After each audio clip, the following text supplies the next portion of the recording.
Taiwan just signed another massive $1.8 billion deal with the US military for both defensive and offensive weapon systems. Remember that it's only 2 months ago that Taiwan bought 66 F-16 fighter jets from the US military in another huge deal. These huge deals are very significant, and they're so important that Beijing is now using Hong Kong to create tensions with Taiwan. But Taiwan is not going to back down. Welcome to the channel, my name is Soren, and today we're going to take a look at what these new deals mean for Taiwan and what consequences they will have in terms of Hong Kong-Taiwan relations because of China.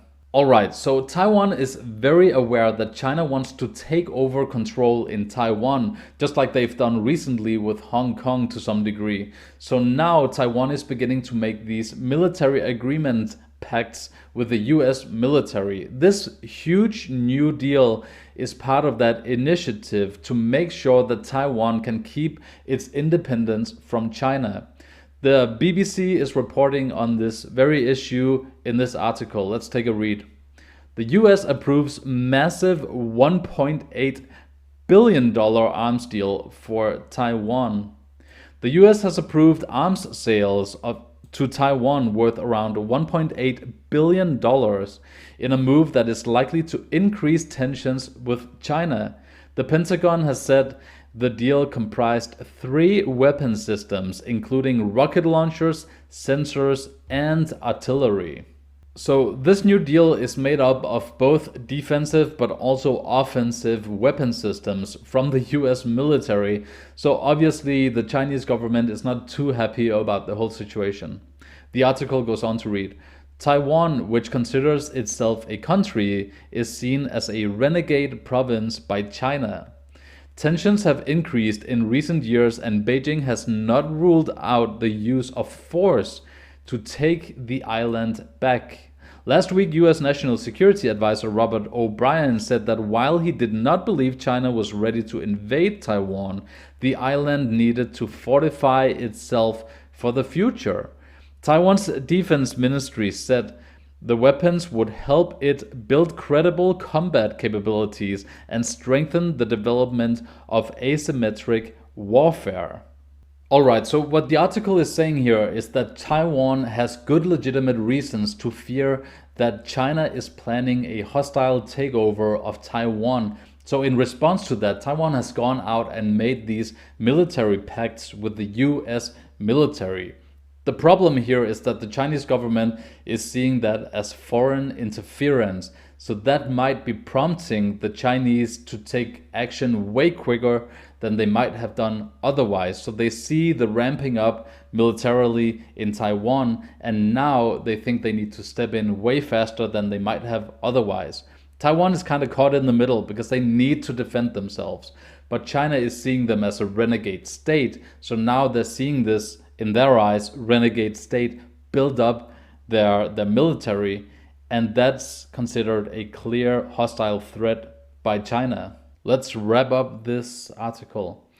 In recent months, the US has been intensifying its outreach to Taiwan. In August, the highest-ranking US politician to visit Taiwan in decades met the island's President Tsai Ing-wen. Beijing strongly criticized the meeting, warning the US not to send any wrong signals to Taiwan independence elements to avoid severe damage to China-US relations. China has also stepped up military drills, seen as rehearsals for a possible invasion of Taiwan. So that's a testament to how serious the Chinese government is taking this issue.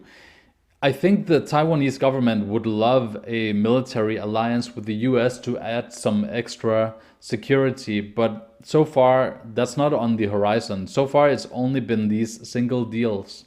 It's only a couple of months ago that Taiwan bought these 66 F-16 fighter jets from the US military as well. So all of these stories combined has really angered China, at least enough to begin to use the influence that they have in Hong Kong to create tensions between Hong Kong and Taiwan.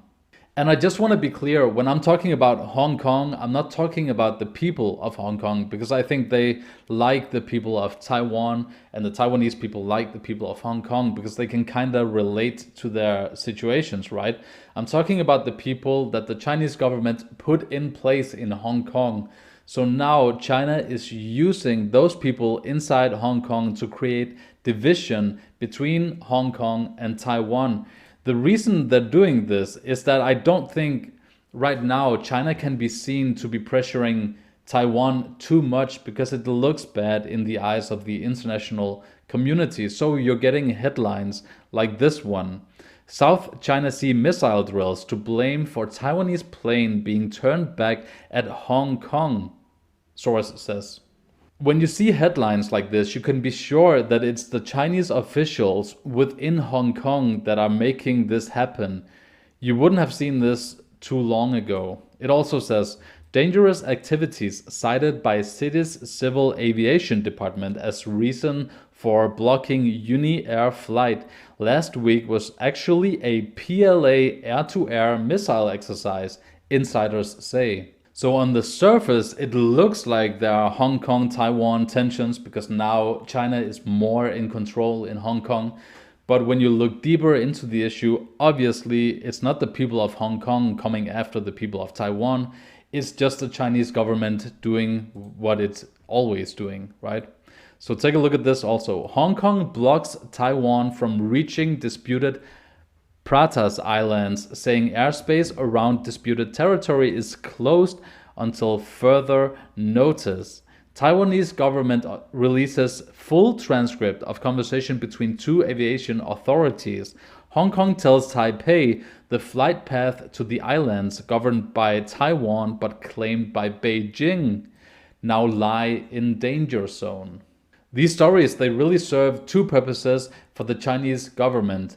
On one side, it shows how much control they now have in Hong Kong.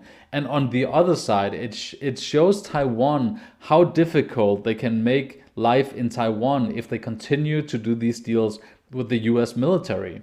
So if you're Taiwan, then what are you supposed to do? Because on one hand, you're not going to give up your independence. But on the other hand, doing these deals with the US military has put Taiwan in a really tough place. Taiwan is almost forced to take a position between the US or China. Obviously, they're not going to go with the CCP government, so they only pretty much have the US military left as an option. And in doing these deals with the US military and securing their own defense, they at the same time are trying to tell China that we're not looking for an arms race. Look at this article, it talks about it. Taiwan welcomes latest US arms deals, but says no intention of weapons race with Beijing. Obviously, China doesn't see it that way, because in this deal is not only defensive weapons, but there's also offensive weapons, including things like missiles and rocket launchers striking range of more than 270 kilometers, which just happens to be the distance between China, mainland, and Taiwan. So I don't see China backing down, and at the same time, obviously Taiwan is not going to give up their independence, and they shouldn't, right? I've been seeing the Hong Kong's fight for freedom and sovereignty. I've been following that whole issue closely for over a year now, and it's difficult to see how Hong Kong is losing more and more of its independence and control of its own little nation. Taiwan has kind of looked on to everything that happened with the new national security law that China imposed in Hong Kong. They're seeing what's going on in Hong Kong, and they know that China has now set their eyes on their nation because China feels like it's beginning to gain more control in Hong Kong, and if it can do it there, then Taiwan is next. So Taiwan is in a very serious situation right now. But Taiwan is different from Hong Kong. Taiwan has a very capable military that can defend its nation for quite some time. And if there's one thing that China can't afford right now for the international community to see, is a long war where, in the eyes of the world, they're trying to take over a smaller nation right next to them. That's one thing that China can't afford right now. So personally, I'm pretty hopeful for the fate of Taiwan, at the very least for the next coming years. Remember to subscribe to my channel and let me know what you think about this whole issue in the comment section below. Thank you so much for watching, guys. Have a great day, and I'll see you guys tomorrow.